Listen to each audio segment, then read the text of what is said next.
Hello and welcome to our preview of BMW Caulfield Cup Day. 2 days down, plenty of highlights thus far, particularly Black Caviar and Atlantic Jewel. Really looking forward to day 3 of the BMW Caulfield Cup Carnival. Steve Moran comes in to join me here for our preview of Saturday's action here. Lots of talk about this Cup. Rod and Kavanagh the stars on Wednesday. Can they back up again in the big one? Well, the bookmakers are inclined to think they will, with the December draw, of course. As short as $2.30, $2.40, even after the barrier draw. Probably drawing the perfect gate. A middle gate can avoid the trouble. Can he do it? Of course he can. He's been the in-form horse, beaten only once here in Australia. Is he at the right odds? I suspect not. I think he's a bit skinny for mine. I couldn't back him at that quote, but I won't be the least bit surprised if he steps out and wins, and even if he won easily. But it's about the sake of the odds, and at the sake of the odds, I'd rather back the horse that ran second to him 2 starts back, Green Moon, who I thought was every bit as good at Flemington. It was a 2,000-metre race, and in the last 1,000 they ran virtually the same splits. December draw had a break on Green Moon, held it. Green Moon then went to Newcastle, scored a tremendously tough win at the 2,300 metres in the Cup there. We know he'll run the trip, that's guaranteed. December draw probably will, but we don't know. Green Moon for me, Sean, but outside the top couple, I think there's any one of probably 13 or 14 that could win this Caulfield Cup. It's very competitive, terrific race, including the imports who really add some interest and add some legitimate winning hopes. Who's going to round out your first 4? Well, I'm going to throw in Lucas Cranach. It's hard not to. Given that last start he was beaten 5 lengths by the Arc winner, the Arc who then won the Arc by exactly that margin. It's a terrific reference. His previous win in the race at Hamburger, which you can see on the RVL website. Yeah. Terrific performance, isn't it, coming from last? Well, both of them he stormed home from the tail, hasn't he, on both of those occasions? There's been no doubt about that. So Lucas Cranach there, and Southern Speed is a horse I like, I think, at a bit of odds, and you're slipping it in for 4th. Yeah, good run in the Turnbull. She's a progressive mare who's going to get the perfect run, you think, from where she's drawn. And then we've seen in the last couple of years, it doesn't matter if you can't run a place in the Turnbull. It's just terrific form for the Caulfield Cup over the past 2 years. She's the best drawn of those fringe chances for mine. Managar wouldn't shock me.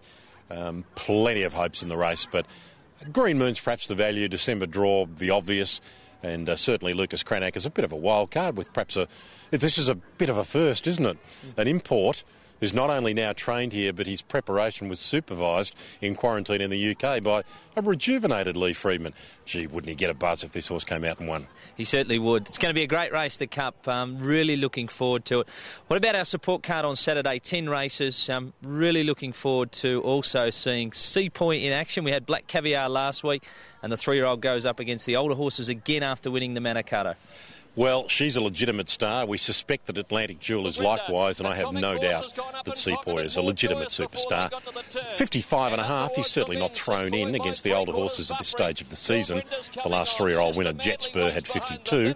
But, of course, Seapoy's record is much, much, much superior to a horse like Jetspur. Disadvantaged to the weights against buffering from the weight for age clash, but he beat him 6 lengths or so. I think he'll win again, Seapoy. He's a superstar 3-year-old for mine. I think buffering will run well. He has that weight advantage from the weight for age contest, and I suspect that 1100 is probably his ideal trip, so he can run well. Others with chances in the race, I think probably the Moody Mares, Midsummer Music and Cortana will be running on, and the horse who always intrigues me is the Basil Demand, who is unbeaten in 5 starts on good tracks. You look at his wins and you say, well, he hasn't beaten much, but every time they produce him on a good rated track, he gets the money. So it's a good race outside Seapoy. He won't get it all his own way, I don't think, but he'll win.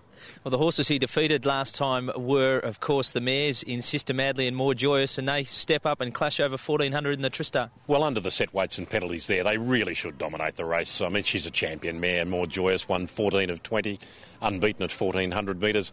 She should beat Sister Madly, and I think the only other chance in the race is the other classy Group 1 winning mare, Response. There's a couple of peripheral runners, Born to Rock, could give some cheek, Luca Libra, both on speed, but the top 3 really should dominate it. And you found Isapac as your best? Yeah, terrific at Flemington. I think he can go right on with it, and the Norman Robinson. Your best each way and your best roughie? Best each way is Quench the Thirst for Mark Kavanagh and the fillies 2,000 metre lead up to the Oaks. She can race on the pace. There doesn't look to be much pace, and she's been beaten by 2 pretty smart horses at her past 2. And your best roughie for us? Rothera, who was fantastic in the Gilgai, just a real curl-the-mo run. He's drawn the outside, but there's good speed, and if there's any evidence that you can run on, I'd be happy to be on Rothera at fairly big odds each way. Well, it looks like it's going to be a fantastic day on Saturday. BMW Caulfield Cup Day. Thank you, Steve, for your thoughts. Best of luck. Thanks, Sean. Looking forward to it. You can find all of Steve's selections in this week's edition of Best Bets. You'll pick that up at your nearest news agency. We look forward to seeing you trackside.